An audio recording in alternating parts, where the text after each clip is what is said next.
El mal llamado profesor Rayo acaba de emitir un vídeo en el que dentro de la palabrería economicista está destinado a lo que él llama el ahorrador conservador. Desconozco qué coño será un ahorrador conservador, supongo que es algo que está en contraposición de un ahorrador progresista, debe ser que los rojos somos ahorradores progresistas, o debe estar en contraposición a un derrochador conservador, o no sé qué coños será eso. Bueno, ¿a qué se refiere? Se refiere a el pequeño inversor particular, al pequeño ahorrador particular, a ese ahorrador que ahorra con la intención de consumir ese ahorro pasado un tiempo, que lo consuman él o lo consuman sus familiares. Hay dos tipos de ahorradores, el ahorrador capitalista y el ahorrador que no es capitalista. Las grandes familias burguesas, las grandes familias capitalistas tienen su capital. Con este capital explotan al proletariado, explotan al trabajo, obtienen beneficios, obtienen plusvalías, obtienen intereses. Y de estos beneficios, de estas plusvalías, de estos ingresos, de estos intereses, ellos parte lo dedican al consumo y parte lo dedican a capital, a aumentar su capital. Pero esa parte del capital no tienen intención jamás de consumirla. Esa parte de capital será capital eternamente, que se supone seguirá permanentemente explotando al proletariado. Pero, por ejemplo, el proletariado, y además del proletariado, gentes que no tienen clase social, pero que están en situación bastante parecida al proletariado, en el sentido de que su ahorro es para el consumo, esta gente que tiene pequeñas cantidades, pues es lo que él llama, en la palabrería economicista, ahorrador conservador. Es simplemente pequeño ahorrador particular que su ahorro lo destinará a futuro al consumo. Lo primero que hay que hacer, lo primero que hay que entender cuando se va a invertir algo es que la bolsa y los mercados financieros son única y exclusivamente para los que los conocen y para los que los manejan. Y se lo digo porque yo he trabajado en ellos. Había hacia los años 60 un catedrático, creo que de la Complutense de Madrid, no sé su nombre, el Cojitranca. Supongo que su asignatura, su cátedra debía ser de bolsa, mercados financieros, no sé qué nombre tenía exactamente, y que tenía la gran máxima de la asignatura, la gran máxima de que hay que tener siempre en bolsas y mercados financieros, ¿no? Que decía a los alumnos que siempre tenían que tener en cuenta al operar en estos mercados lo siguiente: no consiste en ser el más avispado. Ser el más avispado está muy bien, pero aquí lo importante, lo verdaderamente importante, no consiste en ser el más avispado, consiste en ser el más avisado. Así de claro lo decía, y lo decía con toda razón. Si tú te vas a meter en mercados financieros, necesitas tener información privilegiada para poder sacar dinero, porque esto es un juego de suma cero, lo que unos ganan, otros lo pierden. A veces hay personas, ¿no?, que, engañados por la prensa burguesa, me dicen que tienen intención de invertir, de meterse en bolsa, y yo les digo, vamos a ver, ¿tienes información privilegiada? ¿Tú tienes conocimientos que otros no tengan y que puedas utilizar en mercados financieros? Pues si no tienes información privilegiada, no te metas en mercados financieros, porque vas a salir desplumado. Y esto no es algo tan extraño o tan difícil. O sea, yo, por ejemplo, tengo un conocido que tiene información privilegiada de forma totalmente legal, de forma totalmente honrada, y de esta forma pues se dedica a realizar inversiones en mercados financieros y obtiene muy buenos beneficios, y yo le recomiendo que siga. Y además me dice que las pocas veces que ha tenido problemas, que ha tenido fracasos, que se ha estrellado, ha sido precisamente por meterse en asuntos que no conocía bien, que decía esto tiene que dar dinero seguro, y luego en esas son en las que se ha estrellado. Por eso yo le digo, no te salgas de lo tuyo, farolero, zapatero a tus zapatos, porque me dice que siempre que ha perdido dinero ha sido por meterse a farolero sin entender el oficio. No es algo anormal, no es algo que nunca pase que un particular pueda tener información privilegiada y meterse en bolsa y mercados financieros, pero eso no es lo normal. Porque además de que no tienes información privilegiada, tú ten en cuenta que estás compitiendo contra nosotros, contra mí también, que trabajamos en banca. Yo he trabajado en banca, en mercados financieros. Y entonces, claro, si tú te crees que por libre con un ordenador personal, con un módem y un acceso a internet, en tus ratos libres, nos vas a ganar, estás muy equivocado. Yo, por ejemplo, trabajaba en un banco en el que teníamos 41 plataformas de mercado operando con ellas. Las plataformas de mercado son los programas informáticos que sirven para comprar y vender en mercados financieros. Por ejemplo, el más conocido es el Murex. El Murex, una licencia personal durante un año, tiene que estar en estos momentos en unos 50.000 euros, un año. Si además de estos programas, de estas plataformas de mercado financiero, tienes en cuenta los ordenadores, los servidores de red, los mainframe que hay detrás haciendo todo tipo de cálculos, si tienes en cuenta que todos estos programas los tenemos conectados con empresas como Bloomberg o Reuters, que son empresas que proveen información, que tenemos allí a los brokers o a los dealers. Yo nunca he sido broker y dealer, pero sí que he preparado los sistemas y están con un montón de pantallas alrededor viendo todo tipo de datos y todo tipo de información. Y en un juego de suma cero, ¿tú te crees que vas a ser capaz de ganarles siendo más avispado que ellos y teniendo encima menos información? Eso es absolutamente imposible. La banca y los mercados financieros, lo primero que hay que decirle a todo el que se quiera meter en ellos es que son para los que los conocen y para los que tienen información privilegiada. Y si no, no te metas porque te van a desplumar. Una vez que ya les has convencido de que sin información privilegiada no es conveniente en modo alguno meterse en mercados financieros, viene la segunda, que es que te dicen que hay unas empresas que se dedican a coger el dinero de los pequeños ahorradores y que estas sí que tienen los medios adecuados y que te invierten tu dinero porque son gente que sabe mucho de mercados financieros y que tienen todas estas plataformas de mercado, tienen todos estos sistemas necesarios para hacerlo y que te cogen el dinero del pequeño ahorrador, del pequeño inversor y que te sacan importantes rendimientos que tú solo no podrías sacar y que ven una buena idea ser clientes de este tipo de empresas. Habría que decirles que cuando yo era adolescente tenía un profesor de matemáticas que me contaba la siguiente historia, que creo que es falsa, porque yo lo he estado buscando en internet y no la he encontrado, pero válganos.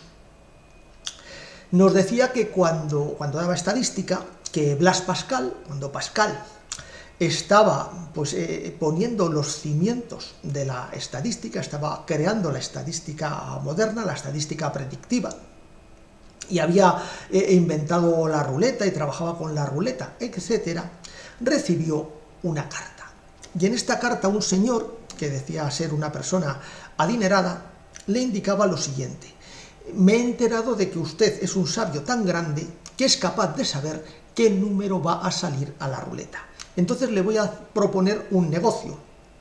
Usted me dice el número, yo que tengo mucho dinero apuesto a ese número y luego cuando ganemos le doy a usted una proporción de lo ganado. Y Pascal le respondió a este individuo, a su carta le respondió lo siguiente: su carta es contradictoria. Su carta es contradictoria porque me considera a la vez extremadamente listo y extremadamente tonto. Si yo fuera capaz de saber qué número va a salir a la ruleta, pues sería extremadamente listo. No soy capaz de saber qué número va a salir a la ruleta. Pero si fuese capaz y si fuese tan listo, no sería tan tonto de hacer lo que usted me dice. Lo que haría, lo que ya habría hecho, habría cogido todo mi pequeño patrimonio, lo habría vendido, me habría endeudado en todo lo posible y yo mismo habría ido a la ruleta, habría ido a diversos casinos o donde se encontraran las ruletas, habría ido apostando y ya sería rico. Luego, en consecuencia, su carta es contradictoria. Me considera usted a la vez extremadamente listo, que no lo soy tanto, y extremadamente tonto, que por supuesto Pascal de tonto no tenía nada. Pascal era un auténtico genio y tenemos que darle las gracias a Descartes de que consiguiera para la humanidad de que Pascal no se dedicara a la vida religiosa y se dedicara a la vida científica. Bueno, pues aquí podríamos decir otra cosa, y es que imaginémonos que hubiese sido de otra forma. Imaginémonos que a Pascal, siendo Pascal un hombre adinerado, alguien le hubiese llamado y le hubiese dicho: señor Pascal, deme usted su dinero, que yo sé qué número va a salir a la ruleta. Deme usted su dinero, lo apostamos y, por ejemplo, nos repartimos los beneficios a la mitad de lo que saquemos, la mitad para usted y la mitad para mí. Y entonces Pascal le habría respondido que usted me está diciendo a la vez que es extremadamente listo y extremadamente tonto, cosa que no hay quien se lo crea. Usted me dice que es extremadamente listo porque es capaz de saber el número que va a salir a la ruleta, y es tan extremadamente tonto que con esa patraña pretende que yo le entregue mi dinero, que Dios sabe lo que hará usted con él, porque usted evidentemente no es capaz de saber qué número va a salir a la ruleta. Es usted un simple estafador.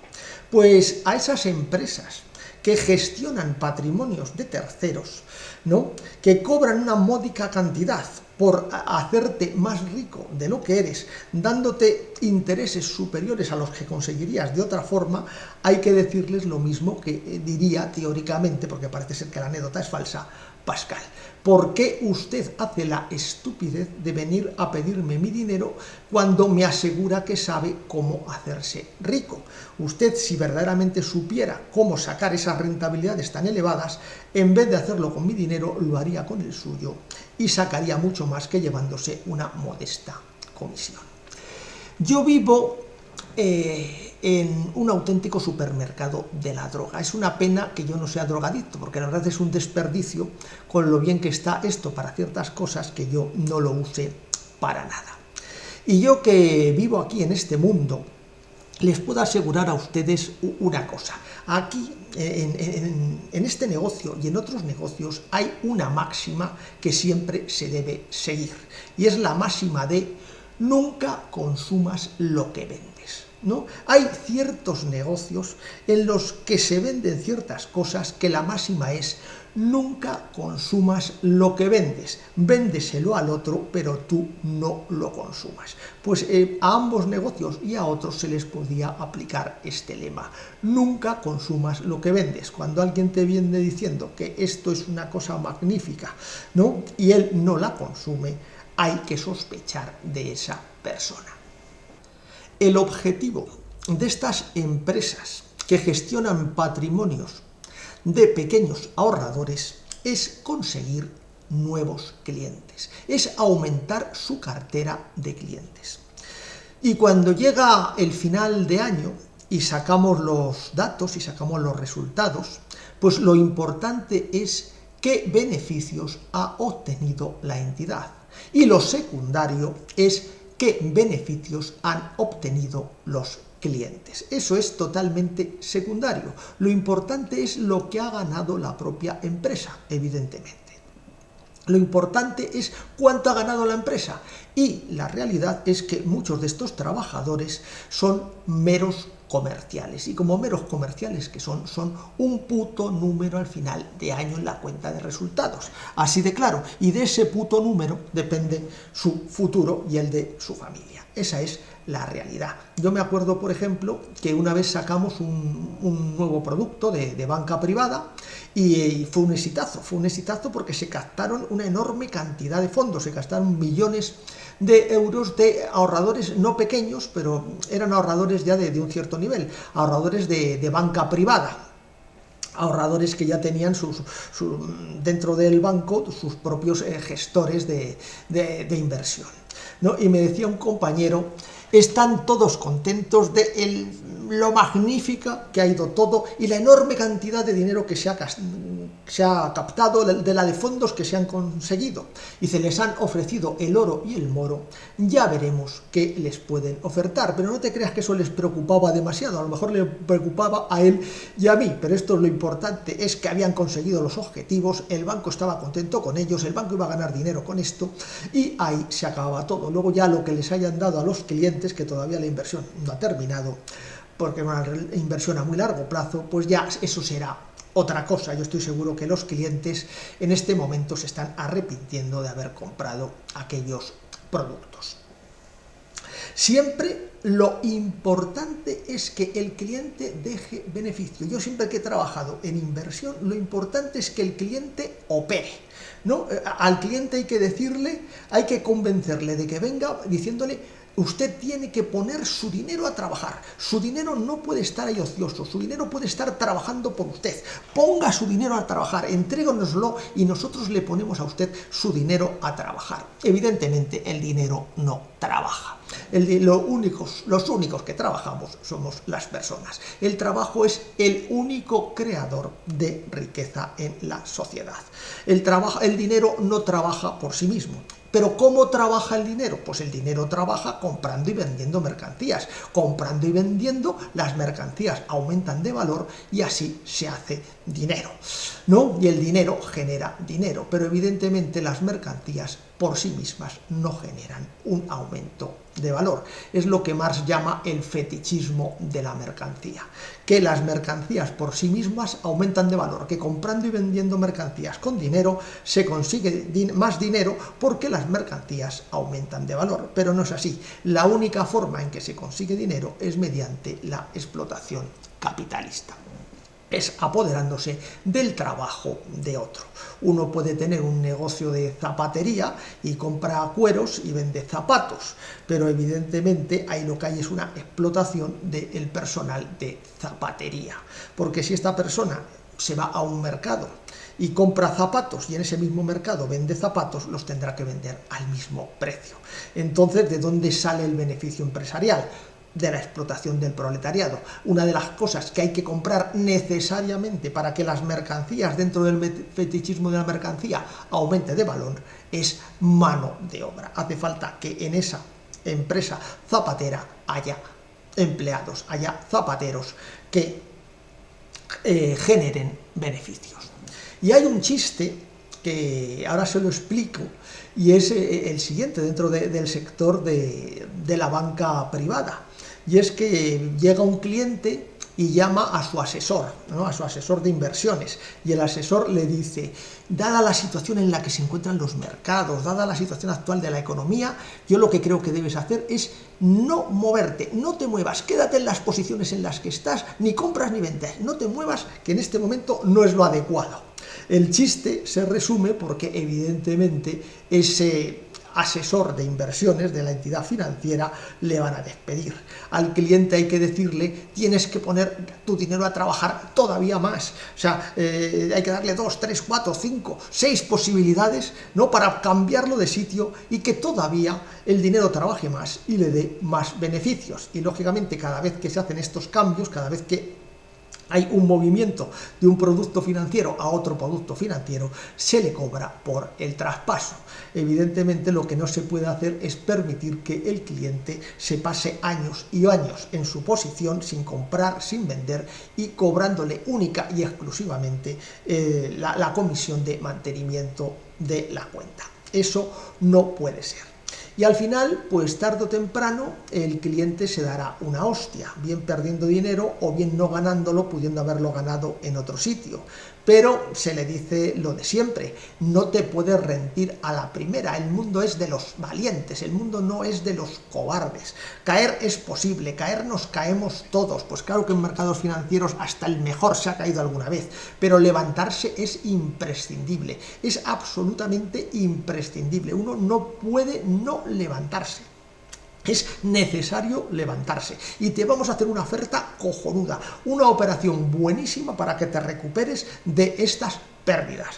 Ya verás, mira lo que te tenemos. Y consiste simplemente en seguir engatusando a los clientes, porque hay una cosa clara: ellos no compran, ellos no consumen su propia mercancía. Cuando tú ves, por ejemplo, estas captaciones de las que yo hablaba de dinero para fondos, para inversiones de particulares, el banco no invertía nada en ello. O sea, la entidad financiera no invierte en ello. Pero vamos a ver si esto es tan bueno como la propia entidad no invierte. Lo que habrá que decirle a los clientes, a los pequeños ahorradores, es: invierta usted en lo mismo que invierte el banco. Pero el banco no consumía, la entidad financiera no consumía su propio producto. Hasta tal extremo que hablábamos y decíamos que parecemos putas. Parecemos esas mujeres malas que captan a los hombres adinerados, les seducen y les llevan a la perdición. Y una vez que ya les han desplumado, una vez que ya no les queda nada, se deshacen de ellos, se olvidan de ellos y se van a buscar otros a los que desplumar. Pues la verdad es que no hacíamos algo muy distinto en banca privada. Porque si uno lo piensa, no puede ser de otra forma. Porque si uno piensa lo que decía Pascal, no puede ser de otra forma. No tiene sentido que usted venga a decirme que me va a hacer más rico de lo que soy, cuando con ese mismo conocimiento usted podría hacerse más rico de lo que es, pero me hace el favor de hacerme más rico de lo que soy llevándose solo una pequeña proporción de lo que yo voy a ganar. Eso no hay quien se lo crea. Y por supuesto, ellos nunca consumen de su propia mercancía. Esto es un negocio un poco parecido al que tienen algunas compañías de seguros. Las compañías de seguros suelen ser compañías, contrariamente a lo que se piensa, no sé, en América cómo se ve esto, pero aquí en España hay una idea muy negativa de empresas trafulleras, ¿no es cierto? La inmensa mayoría de las empresas de seguros son empresas muy serias y muy solventes. El seguro industrial, vamos a llamarlo así, es un seguro muy serio y muy solvente. Si tú, por ejemplo, aseguras un metanero, ten por seguro de que ese es un seguro en el que no te están engañando. Son seguros, digamos, industriales o de gran empresa. Pero hay un sector del seguro que se dedica al seguro de particulares. Y dentro de ese seguro de particulares hay una subsección que es el seguro de engaño, que consiste simplemente en captar a gente, cobrarlas unas primas haciéndoles creer que están asegurados y luego cuando se produce el siniestro se dan cuenta del engaño. Entonces dice, pero es que yo tengo un seguro automóvil riesgo garantía total, es que yo tengo un seguro del hogar que lo cubre absolutamente todo. Y dice, bueno, eso es lo que le han dicho a usted de palabra, pero luego en realidad el seguro no es eso, ese es el nombre comercial del seguro. Una cosa es el nombre comercial del seguro y lo que le vendimos de voz, ¿no? de palabra. Otra cosa es lo que usted ha firmado. Entonces, bueno, pues tienen a la gente creyendo que está asegurada hasta que se produce el siniestro. Cuando se produce el siniestro, la gente se da cuenta del engaño, se da cuenta que no está asegurada y se van. Entonces, hay una parte del seguro a particulares que funciona de esta forma, que consiste simplemente en engañar a la gente hasta que la gente se da cuenta que no está asegurada. De la misma manera que hay una parte del negocio de inversión que consiste en algo parecido, consiste en captar pequeños ahorradores y hacerles creer que está pasando lo que no está pasando. El problema es que cuando se dan cuenta de lo que ha sucedido ya se les ha generado la pérdida económica, bien porque el seguro no se lo cubre todo o bien porque han perdido parte de lo que han invertido o que han ganado menos de lo que podían haber ganado. Entonces, un pequeño ahorrador que tiene unos pocos miles de euros, no estamos hablando de millones de euros, estamos hablando de muy pocos miles de euros, ¿dónde puede invertirlos a día de hoy? Yo la única posibilidad que veo es en deuda pública, en letras del Tesoro, muy principalmente en letras del Tesoro a 3, 6, 9 o 12 meses. Es lo que yo desde luego recomendaría. Y por supuesto comprándolas en el Banco de España. Bajo ningún concepto recomiendo comprarlas por intermediación de tercero, de entidad financiera o de empresa dedicada a este fin, porque si no lo haces tú directamente en el Banco de España, se te come una buena parte de la rentabilidad.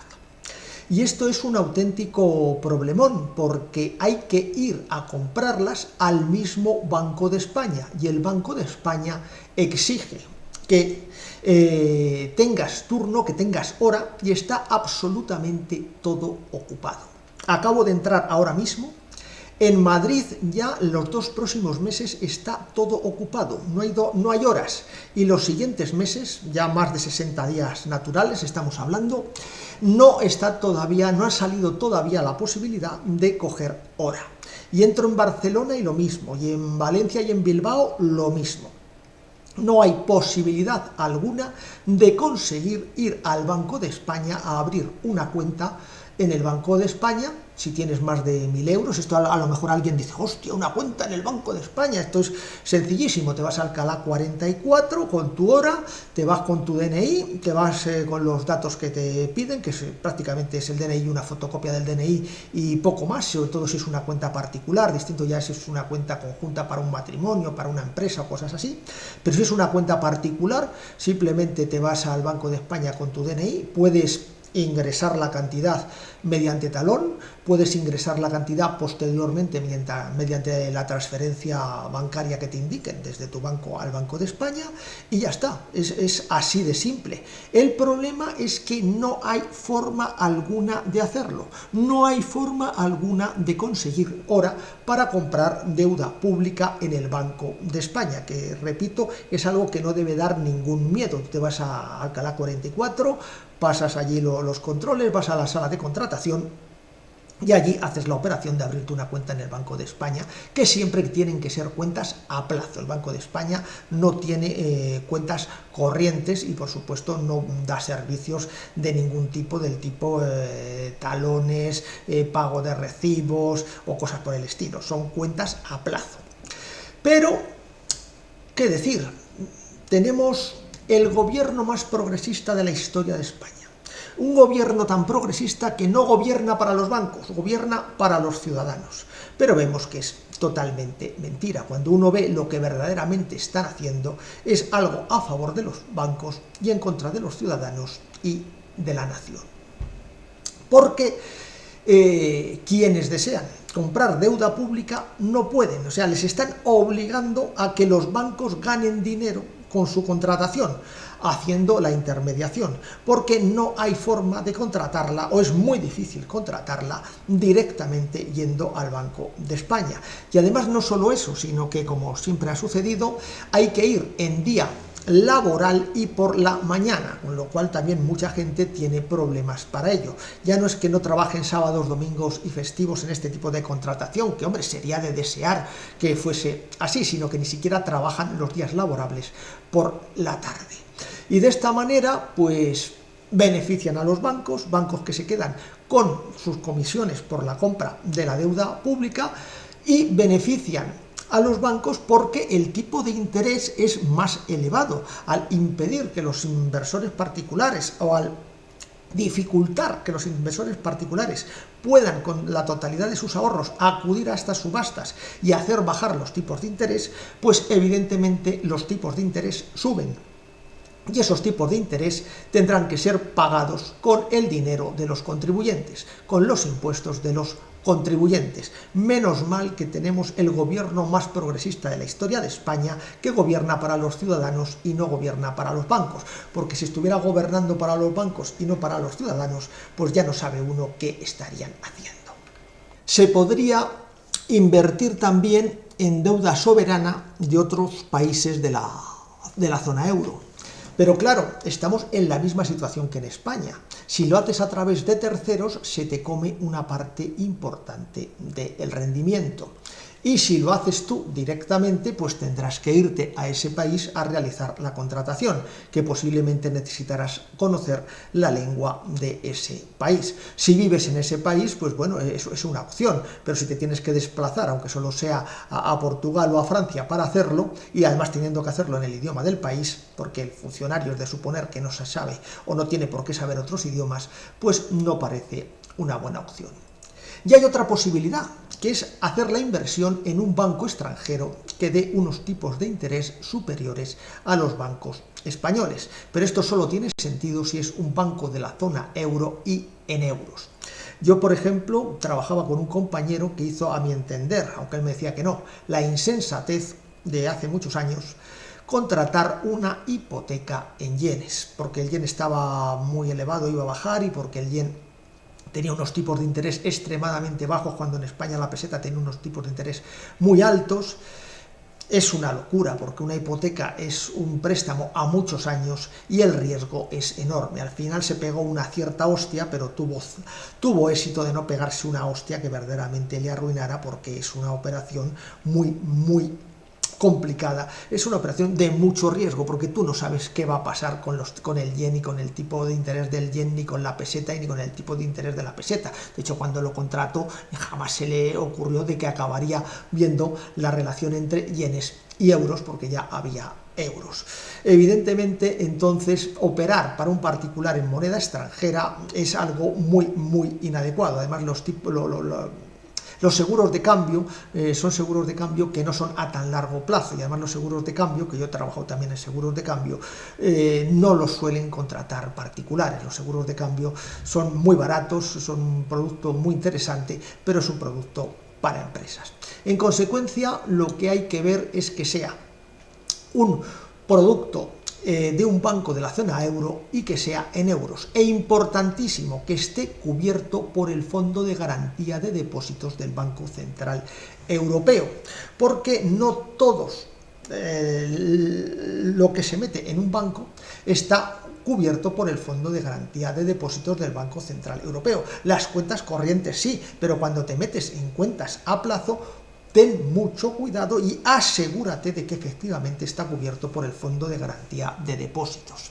Recordemos lo que pasó en Irlanda. En Irlanda, después de haber pasado los test de estrés, unos test de estrés que demostraban que el Banco Central Europeo y la Comisión Europea nos aseguraban que la banca europea estaba robusta, estaba hermosa, estaba fuerte, que no había ningún peligro, que no pasaba nada y que todos los bancos de la Unión Europea en general habían pasado muy bien y con gran solvencia los test de estrés. Y pocos meses después, muy pocos meses después, en una semana, la banca irlandesa en su práctica totalidad se fue a la mierda. El 70% de la banca quebró en prácticamente 5 días laborables y el resto lo hizo posteriormente. Toda la banca irlandesa se fue a la mierda. O dicho en otras palabras, ni la Comisión Europea ni el Banco Central Europeo son de fiar en modo alguno. Sí que son de fiar en el Fondo de Garantía de Depósitos, que en este momento creo que cubre hasta 100.000 euros por cuenta, y que es muy importante que lo que metamos, lo que invirtamos en un banco extranjero en euros de la zona euro, yo jamás recomendaría hacerlo de otra forma, esté cubierto por el Fondo de Garantía de Depósitos y asegurarnos que efectivamente es así. Y para abrir cuentas en otros países también hay otros problemas, y es, yo puedo abrir una cuenta en ese país. Esto no es ninguna tontería, porque aquí en España cualquiera puede abrir cualquier cuenta con total facilidad, pero eso no es así en otros países. Por ejemplo, cuando yo trabajaba en Brasil, trabajaba en un grupo bancario, y ese grupo bancario, en las oficinas en las que yo estaba, 2 de sus bancos tenían sucursal. Había 2 sucursales bancarias de 2 bancos distintos que pertenecían al mismo grupo. Pero yo nunca jamás pude tener cuenta en estos bancos, pese a que quería tenerla, y tenía que operar con mis cuentas españolas, porque no estaba cadastrado, o sea, no estaba registrado. Yo tenía ya mi número provisional de cadastro, que iba a ser el oficial, tenía mi carnet de conducir brasileño, etcétera, pero hasta que no estuviera totalmente cadastrado, no podían abrirme la cuenta, y como la burocracia brasileña es un horror, pues pasó el tiempo y el tiempo y el tiempo, y aunque ya tenía el número, pues me volví a España sin haber podido tener ya mi número de cadastro, mejor dicho, el número de cadastro lo tenía sin estar cadastrado y sin poder abrir cuentas en Brasil, sin poder operar bancariamente en Brasil por no tener los papeles necesarios, pese a que yo también tenía permiso de trabajo y trabajaba allí de forma absolutamente legal. O, por ejemplo, cuando estuve trabajando en banca en Alemania pasó algo parecido, aunque aquí ya no sé si es por causa legal. Yo, aunque teníamos en las mismas oficinas en las que estábamos sucursal de nuestras oficinas, de nuestro propio banco, estas abiertas al público también, las de Brasil eran solo para trabajadores, había que entrar con tarjeta para acceder a ellas. En Alemania también estaban abiertas al público, pero yo durante algún tiempo no pude abrir una cuenta allí porque me exigían ser residente en Alemania. Desconozco si esto era normativa legal alemana o si era normativa interna del banco, pero yo, hasta que, pese a ser trabajador del banco, no llevé el contrato de mi vivienda, el contrato de arrendamiento de mi vivienda, no me abrieron cuenta corriente. Y cuando me abrieron cuenta corriente, y esto es muy importante, hay que tener en cuenta las comisiones. A mí, siendo trabajador del banco y por ello un trabajador, un depositante privilegiado, me cobraban unos 70 euros anuales solo de mantenimiento de cuenta. Luego la tarjeta de débito que tenía, etcétera, o las operaciones que realizaba eran aparte. Y esto con un trato privilegiado. O por ejemplo, mi casera, que tenía cuenta en un banco distinto, pues yo iba a ingresarle el dinero en efectivo, era lo más adecuado. Y se lo ingresaba en una sucursal distinta, porque ella tenía cuenta en una sucursal de otro municipio. Y solo por ingresar el dinero en cuenta de terceros me cobraban 8 euros cada vez. O sea que ya solo les faltaba cobrarme por respirar en sus sucursales. Entonces, cuando estos países dan tipos de interés más elevados, no hay que dejarse engañar por esta gente que está muy interesada en hacer ricos a los demás, diciéndote que les des su dinero, que les des tu dinero, que ellos lo invierten en bancos extranjeros que dan un mayor tipo de interés. O, por ejemplo, los bancos italianos están dando un tipo de interés más elevado, pero un compañero que trabajaba en banca italiana, pues me comentaba que la banca italiana es un auténtico desastre informático, que hace 10 o 15 años no era posible domiciliar recibos en muchos bancos italianos, en la inmensa mayoría, sino todos, y que entonces era normal que en las comunidades de vecinos, en las escaleras de vecinos, algún jubilado pues era el encargado de pagar los recibos de luz, de gas o de lo que fuera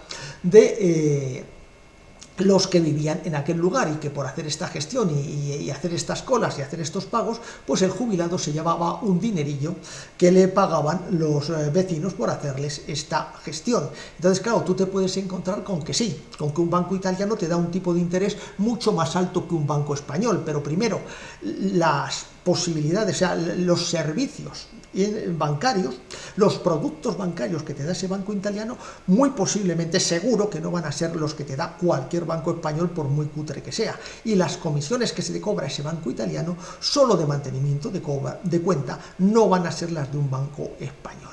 Entonces hay que tener muchísimo dinero con los productos y servicios que ofrecen estos bancos, aunque tengamos cuenta en euros en la zona euro, y las comisiones que nos cobran. Y acordémonos de Pascal, ¿no? Acordémonos de Pascal, siempre hay que desconfiar de aquellos que vienen a coger tu dinero para hacerte rico, porque saben la forma de hacerlo, ¿no? Mediante publicidades harto subrepticias, yo diría que harto engañosas, porque me da la impresión que va por ahí la cosa, pues intentan hacerte creer que lo mejor es que les entregues tu dinero, que ellos van a dar buena cuenta de él. Esto me recuerda un vecino que yo tenía, más joven que yo, que estaba estudiando económicas, y hablábamos de estas cosas, y me decía que cuando les preguntamos a los profesores, incluidos los que se dedican a este tipo de enseñanza, la enseñanza de inversiones financieras, y les preguntas a los profesores de la universidad, dice, ¿dónde tienen su dinero? Todo lo tienen en sitios muy estables y no se lo dejan a terceros para que les hagan ricos. Se dice, y con razón, que el peor sitio para ir a preguntar dónde se puede invertir el dinero es en una entidad financiera, porque los intereses de la entidad financiera y los intereses de su trabajador no son los tuyos. El trabajador lo que quiere es que su empleador gane dinero y poder justificar su sueldo. El empleado está allí para hacer ganar dinero a su empleador, no para hacerte ganar a ti.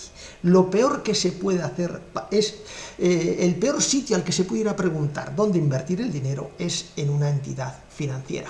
Pero hay otra cosa todavía peor, hay otra cosa aún peor, y es que alguien venga él mismo a buscarte y a decirte que le des tu dinero, que él sabe cómo invertir tu dinero mejor y que él sabe cómo sacarle más rentabilidad, y que gracias a él, con la pequeña comisión que se va a quedar, vas a ser más rico que al principio, que vas a tener una rentabilidad muy superior si se lo das a él. Pues esto es fácil de entender por lo que dice Pascal, ¿no? ¿Qué es lo que hay que decir a esta gente que hace estas publicidades? Dice, pues hágase usted rico, venda usted todos sus bienes, vaya a la ruleta, como habría hecho Pascal, y hágase usted rico. ¿Para qué necesita usted mi dinero para hacerme rico? Hágase usted rico usted mismo. Y sobre todo, lo más importante de todo, consuma usted lo mismo que pretende venderme.